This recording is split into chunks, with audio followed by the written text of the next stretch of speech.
Les amis, bienvenue, j'espère que vous allez tous très bien, très content de vous retrouver pour cette nouvelle vidéo et pour parler donc de la victoire de l'équipe de France, les Bleus qui engrangent un second succès consécutif à Dublin sur la pelouse de l'Irlande grâce à un arrêt assez miraculeux de monsieur du merveilleux Mike Le Mur. On va en reparler très vite, une victoire qui permet à l'équipe de France d'engranger 6 points donc sur ce rassemblement international, une victoire permise grâce à la frappe lourde de Benjamin Pavard à la 50e minute de jeu. Comme d'habitude, on va se passer toutes les images, débriefer, décortiquer qu'est-ce qui s'est passé sur ces 90 minutes. Et à la fin, je vous ferai mon petit bilan de la trêve, le bilan du rassemblement international pour cette équipe de France. New look, nouvelle ère. Qu'est-ce qu'on en retire? Qu'est-ce qu'on en retient?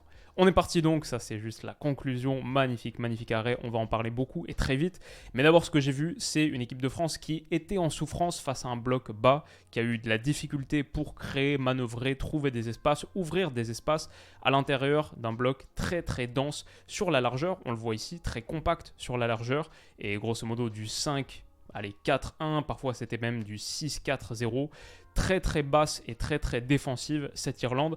Donc ça n'a pas été évident et même autour de la 25e minute de jeu, j'ai noté un truc, genre ça commençait déjà à jouer la montre et à préserver le 0-0. Évidemment pour cette équipe d'Irlande, un 0-0 contre l'équipe de France, eût été un très bon résultat et dans ce contexte on a eu un peu de mal à manœuvrer aussi parce que techniquement on était plus juste, plus limité que ce qu'on avait montré contre les Pays-Bas. À l'image, je pense celui qui l'illustre le mieux, c'est peut-être le match de Théo Hernandez qui a fait beaucoup d'erreurs techniques. Il n'a pas été le seul, mais grosso modo dans l'animation offensive, quand tu es face à un bloc bas, et c'était un contexte tactique totalement différent du match contre les Pays-Bas, où en plus on ouvre le score au bout de 3 minutes, on mène 2-0 au bout de 7, un match qui était beaucoup plus ouvert, avec une ligne défensive qui défendait quasiment à la médiane. Là, dans ce contexte de jeu précis, bon, il faut beaucoup plus de qualité, de justesse, surtout technique, de précision technique, pour espérer faire la différence face à des Irlandais rugueux, combatifs et très conservateurs. Bon, initialement, on a eu beaucoup de difficultés et en plus, ça leur a permis de se procurer quelques situations de transition, même si on les a plutôt bien contenues et je vais y revenir très vite. Voilà, ça c'était une erreur de Théo Hernandez, une autre là typiquement sur un petit ballon de Dayot Upamecano, match compliqué pour lui avec et sans ballon. Les hommes de Didier Deschamps qui ne trouvent pas la formule, qui ne trouvent pas la recette pour leur faire mal, à part peut-être sur une chose en début de match que j'ai bien aimé.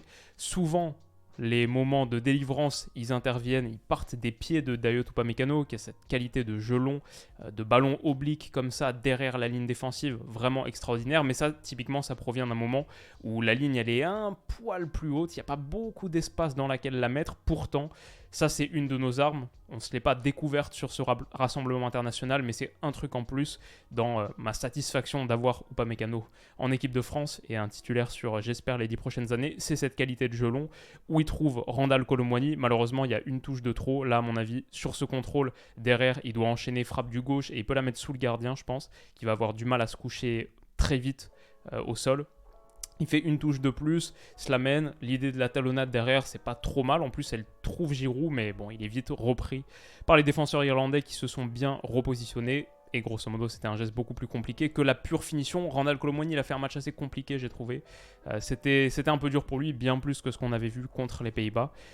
Camavinga, très bien par contre, un des meilleurs Français je pense, et typiquement ses retours défensifs, c'est ce qui a permis à l'équipe de France de ne pas trop souffrir de cette configuration bloc bas, même si on avait du mal à trouver des espaces et à créer des choses, derrière on était très peu en danger, parce que même s'ils avaient par exemple un très bon, comment il s'appelle, Ogbene, et Camavinga, ses replis défensifs étaient costauds, là c'est pas Ogbene en l'occurrence, mais dans sa zone il a été très bon. On retrouve les vestiaires à 0-0.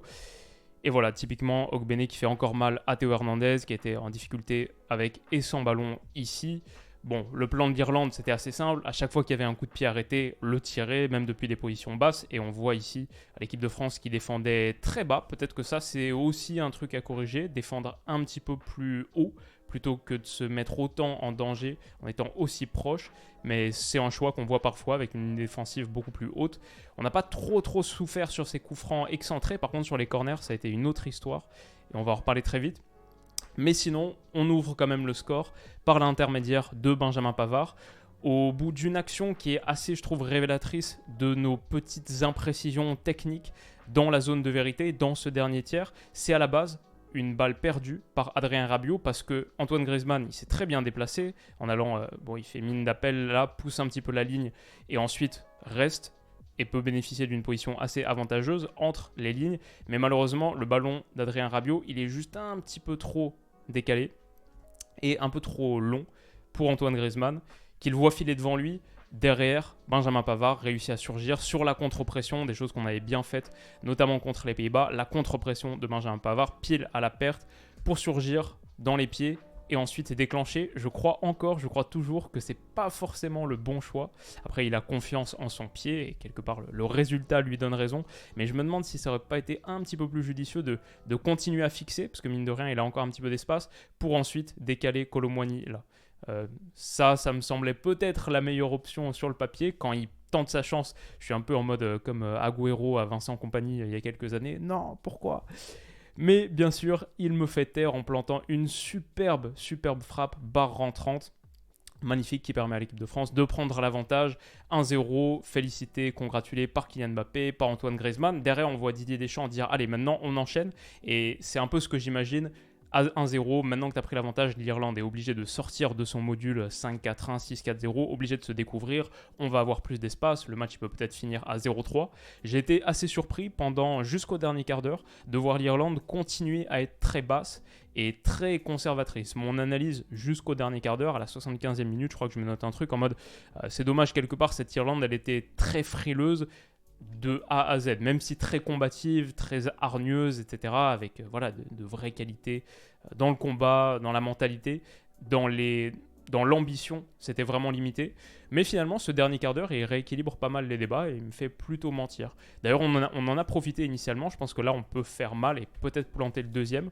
Au bout d'une bonne accélération de Moussa Diaby qui lance Randal Kolo Muani, initialement, je me dis qu'il est hors jeu. Finalement, je ne suis pas certain. Je crois que Coleman le couvre là. Et du coup, Kolo Muani qui est lancé.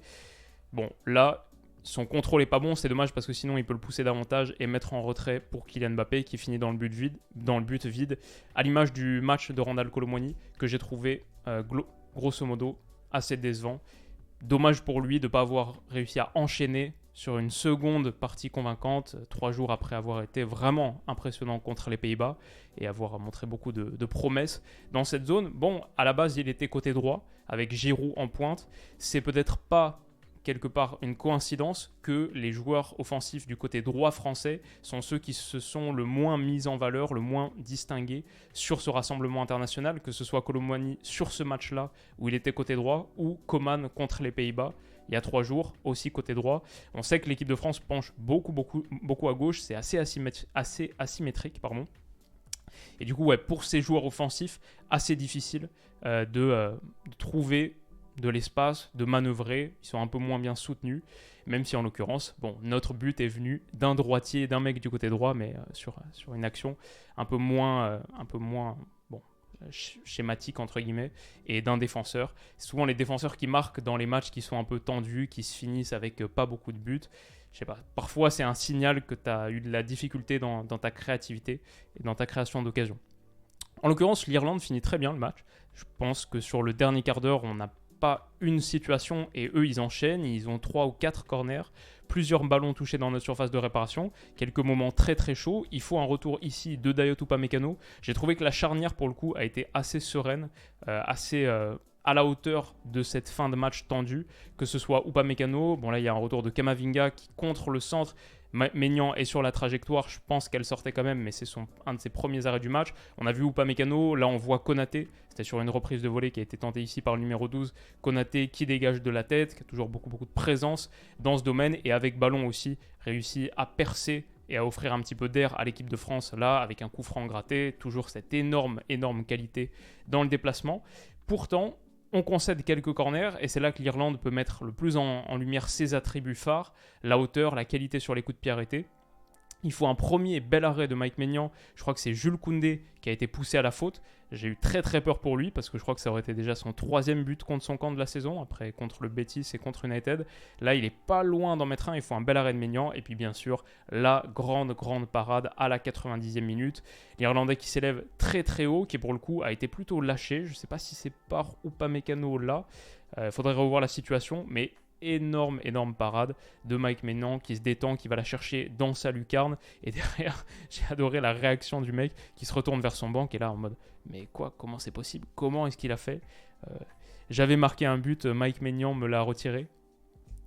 Et ouais, incroyable, incroyable parade. Franchement, la belle histoire de ce rassemblement, il y en a d'autres, mais c'est en partie celle-ci. Maignan qu'on attendait au tournant, à lui de prendre la relève dans les buts de l'équipe de France, après 10 ans d'Hugo Lloris.